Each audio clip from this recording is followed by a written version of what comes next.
Hi, నేను Raghavendra. I'm structural engineer and founder of civil రా. ఈరోజు ప్రతి ఇంటి ఓనర్ తెలుసుకోవాల్సిన కన్స్ట్రక్షన్ మిత్స్ గురించి మాట్లాడుకుందాం. మా slab thickness 6 inches are 7 inches పెట్టండి అని చాలామంది అడుగుతుంటారు. హానెస్ట్లీ ఇది కన్స్ట్రక్షన్ ఇండస్ట్రీలో చాలా పెద్ద మిత్. స్లాబ్కి స్ట్రెంగ్త్ స్లాబ్ థిక్నెస్ వల్ల రాదు.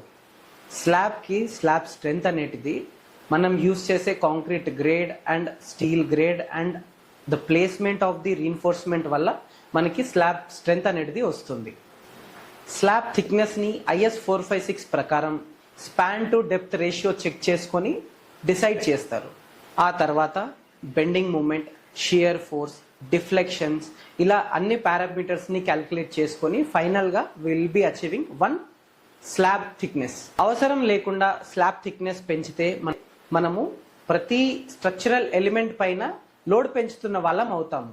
For example beam, column, foundation ఇలా అన్ని ఎలిమెంట్స్ పైన డెడ్ వెయిట్ పడుతుంది. So remember, more slab thickness does not mean great structure. Proper structural design means safe and strong home.